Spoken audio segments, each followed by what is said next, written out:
Right. Our chart of the day is also from the financial space. It's American Express. Shares lower today after a mixed quarter. Stephanie Link owns that stock, and she says she's buying more on the dip.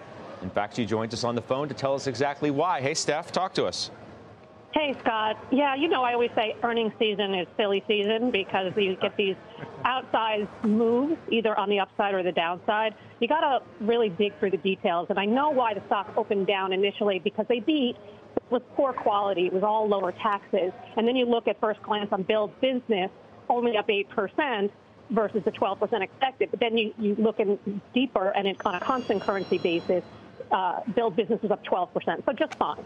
OPEX was lower, net interest income and fees were higher, and we talk about the consumer all the time. So let me give you these two stats. The U.S. consumer grew 13%, and international card spend grew 23%. Overall, card member spend is at an all-time high. So I think that this story is absolutely intact. I wanted to use the dip when it fell and opened up down 5%. So I bought more, and I will continue to add more because this company is going to grow earnings and revenues substantially this year, and over the long-term, total revenues of 10% and mid-teen growth in earnings. Jason Snipe, you own it. Yeah. Right? You own AXP. Yeah, I do. And I really like AXP. Another record revenue quarter. I think there's concerns, and Steph alluded to it already, higher provisions, some delinquency concern for them going forward. But 60% of their new card holders are millennials. I think that's a really nice leg to the stool for them and an opportunity for them to continue to grow. And I think T&E is still strong. So I like the stock. Joe, you own MasterCard, you own Visa. We know about your Morgan Stanley from the big banks. Why not American Express? Oh, American Express, the concern that I've had is the debt-to-equity ratio. I'm a little uncomfortable with that. Looking at American Express where it is right now, clearly it has very strong momentum. I also think, and this is counterintuitive to what investors would think, and I like Stephanie's move here on buying more, American Express is coming up against tougher comps.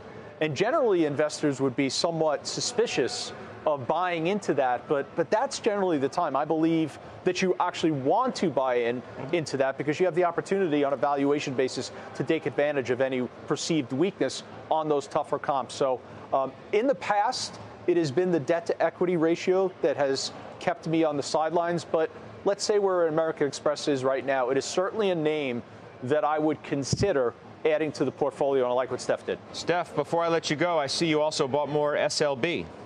Right? The former Schlumberger. This morning you did.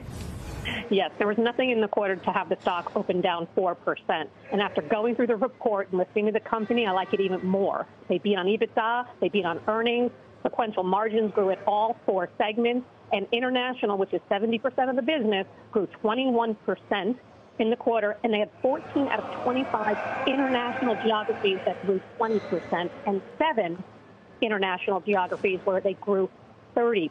Offshore is humming. Free cash flow is very strong. So I just think it was up 35% since May 31st. People took some profits, and I like it even more. So I wanted to make it bigger.